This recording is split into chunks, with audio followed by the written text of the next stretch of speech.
बिहार में लोकसभा चुनाव के लिए एनडीए की तरफ से एक भी सीट नहीं मिलने पर पशुपति पारस ने मोदी कैबिनेट से इस्तीफा दे दिया है। पशुपति पारस हाजीपुर सीट से सांसद हैं और वो वहीं से चुनाव लड़ना चाहते थे, लेकिन बात नहीं बन सकी, जिसके बाद बीजेपी ने पारस को एनडीए से आउट कर दिया।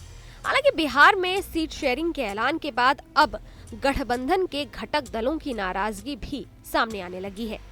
खाली हाथ रह गए पशुपति पारस के बाद अब राष्ट्रीय लोक मोर्चा यानी आरएलएम के प्रमुख उपेंद्र कुशवाहा भी नाराज बताए जा रहे हैं। सूत्रों की माने तो उपेंद्र कुशवाहा केवल एक लोकसभा सीट मिलने की वजह से नाराज हैं। वो अपनी पार्टी के लिए कम से कम 2 सीटें चाहते थे।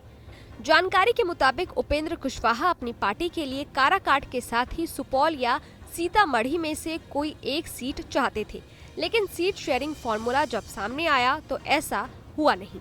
उपेंद्र कुशवाहा की पार्टी को एनडीए में केवल एक सीट मिली, वो है काराकाट।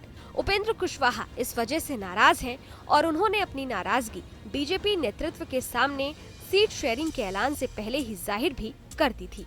उपेंद्र कुशवाहा की नाराजगी बिहार में सीट शेयरिंग को लेकर एनडीए की प्रेस कॉन्फ्रेंस में भी नजर आई।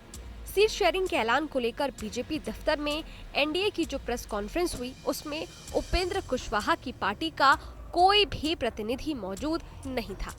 प्रेस कॉन्फ्रेंस में बिहार बीजेपी के प्रभारी विनोद तावड़े, बिहार बीजेपी के अध्यक्ष और नीतीश कुमार के नेतृत्व वाली सरकार में डिप्टी सीएम सम्राट अशोक चौधरी और संजय मयूख थे। चिराग पासवान की पार्टी से राजू तिवारी, जीतनराम मांझी की पार्टी से रजनीश कुमार भी प्रेस कॉन्फ्रेंस में थे, लेकिन पशुपति पारस की पार्टी के साथ ही कुशवाहा की पार्टी का कोई सदस्य मौजूद नहीं था। आपको बता दें कि बिहार में लोकसभा चुनाव के लिए आखिरकार एनडीए ने सीटों का बंटवारा कर दिया। बीजेपी 17 और जेडीयू 16 सीटों पर चुनाव लड़ेंगी। वहीं चिराग पासवान की पार्टी एलजेपी रामविलास को 5, जीतनराम मांझी की पार्टी हम और उपेंद्र कुशवाहा की पार्टी आरएलएम को एक सीट मिली है। हम को गया और उपेंद्र कुशवाहा की पार्टी को काराकाट सीट दी गई है। इसका ऐलान सोमवार को दिल्ली में किया गया। हालांकि चिराग के चाचा पशुपति पारस की पार्टी रालोजपा को एक भी सीट नहीं दी गई।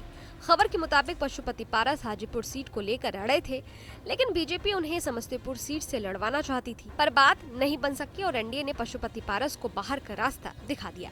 खैर, लोकसभा चुनाव से पहले बिहार की राजनीति अब किस ओर जाती है, ये तो वक्त ही बताएगा। आपको क्या लगता है, कमेंट बॉक्स में जरूर बताइएगा। देखते रहिए न्यूज़ नेशन डिजिटल। शुक्रिया।